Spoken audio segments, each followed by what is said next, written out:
गर्नु त रेडी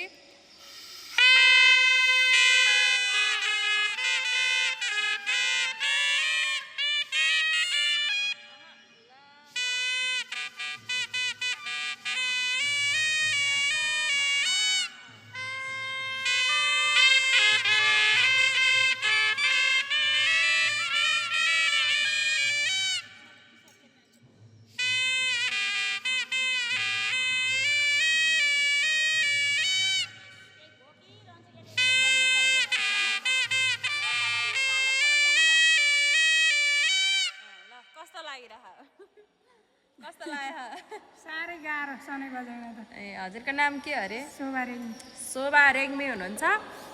यति बेला भने स्वर्गद्वारी नगरपालिका भिङ्ग्री प्युठानमा ल मेरो सनै फेरि झरे झरे स्वर्गद्वारी नगरपालिका भिङ्ग्री प्युठानमा 10 दिने महिला दिदीबहिनीहरूको लागि नौमती बाजा तालिम योभन्दा अगाडिको वर्ष पनि आएर उहाँहरूलाई सिकाएका थियौँ भने अहिले पनि कलाघर सिन्धुलीबाट म पवित्रा रम्तेल सनाईमा त्यस्तै गरी रिदममा हाम्रो रिता विश्वकर्मा हुनुहुन्छ अनि अहिले सिकाउँदैछौँ कुन भाका सिक्दै अरे पञ्चे बाजाले भन्ने भाका सिक्दैछौँ अब पुरै सिकिसके पछाडि गीतमा बजाउनु भनेको सजिलो लागिरहेछ कि अप्ठ्यारो लागिरहेछ कस्तो लाग्यो अप्ठ्यारो हुन्छ सिकेपछि सजिलो हुन्छ आज फेरि हाम्रो अर्को सनाई बजाउने डन आउनु भएको छैन 2 जना उहाँहरू दिदीबहिनी हुनुहुन्छ सनाई बजाउने नारायणी होइन नारायणी दिदी आउनु भएको छैन अनि एकदम राम्रो गर्नुभएको छ मेहनत राम्रो छ अनि अब बोर पनि अलिअलि सिक्नुभयो अनि केही कार्यक्रमहरू पनि उहाँहरूले गर्नुभएको छ अनि धेरै ठाउँमा हामीले सिकाएको दिदीबहिनीहरूले चाहिँ राम्रै गरिरहनु भएको छ हामीलाई पनि खुसी लागेको छ किन हो टोलाको सुनिरहेको क्या हजुर ए अनि के कस्तो छ खबर के भन्न चाहनुहुन्छ ठिकै छ खबर ठिक छ अनि के सनाई आएन भनेर निराश भएको जस्तो देख्छु त सनै बजाउन अलिक गाह्रो हुन्छ मिहिनेत गर्नुपर्छ धेरै अनि बजाउनेलाई धेरै मिहिनेत गर्नुपर्छ अरू कसैले सिकाउनुहुन्छ भने अनि सिकाएको चाहिँ कस्तो लागिरहेको मैले सिकाएको के सनाई राम्रो लाग्यो सजिलो सिकाउनुहुन्छ हो अहिले मेरो अगाडि चाहिँ सजिलो गरी सिकाउँ भने अनि यस्तरी यस्तरी भन्न होला होइन सजिलो सिकाउनुहुन्छ हो होइन होला हो क्या अरूले यस्तरी सिकाउनुहुन्न नि अनि सिकाएको जति त राम्रै लागिरहेछ सिकाएको जति जानेछौँ अलिअलि भयो जानेछौँ ल अझै धेरै राम्रो गर्नु होला मैले अलिअलि बजाउँछु म पनि त्यस्तो जान्ने होइन जे होस् मभन्दा जान्ने बन्नु होला तपाईँभन्दा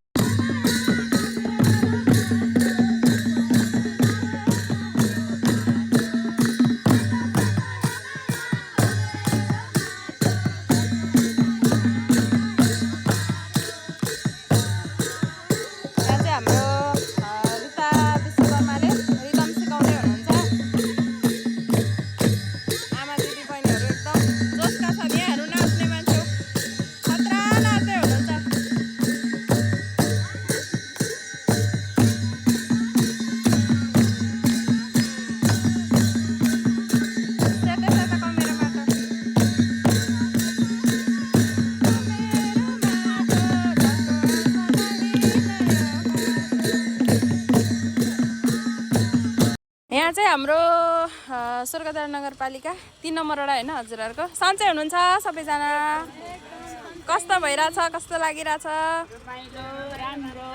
रमाइलो मात्रै लागेर भएन सिकाइ पनि एकदम राम्रो हुनु पर्यो खुसी महसुस भइरहेछ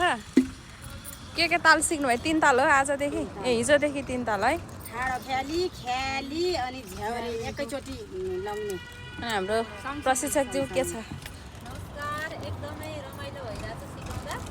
बोर जति सिक्नु भएको थियो त्यसमा थप अहिले उहाँहरूले चाहिँ ठाडो ख्याली पनि सिक्नु भएको छ ठाडो ख्याली सँगसँगै उहाँहरूले चाहिँ 3 ताललाई जोडेर बजाउन सक्ने हुनुभएको छ पोर अब स्लोमा मात्र बजाउन सक्ने हुन्थ्यो भने अहिले चाहिँ त्यसलाई फास्टमा कसरी बजाउने भनेर पनि सिकाइ भइरहेको छ सिकाइ एकदमै उपलब्धिमूलक भइरहेको छ को कहाँबाट हेर्दै हुनुहुन्छ भिडियो हेर्दा के कस्तो लागिरहेछ भन्नु होला सबैजनाले ढोलकी बजाउने मान्छे धेरै निराश हुनु भएको छ अरे भन्ने खबर आएको थियो बजारतिर हल्ला चल्यो के हो होइन पोहोर साल त मलाई अलि दुःख भएको थियो अनि पोहोर साल मैले हात हालिसकेपछि अहिले मलाई धेरै सहज भएको छ करिब उस्तै मिल्न जाँदो रहेछ बजाउँदा मलाई धेरै सजिलो भएको छ धन्यवाद ट्यामको खबर ठिक छ हजुर ठिकै छ म चाहिँ अहिले नयाँ हो अलिक गाह्रो भए पनि प्रयास गरिरहेको छु हुन्छ राम्रो गर्नु होला चनमती आमै के छ ल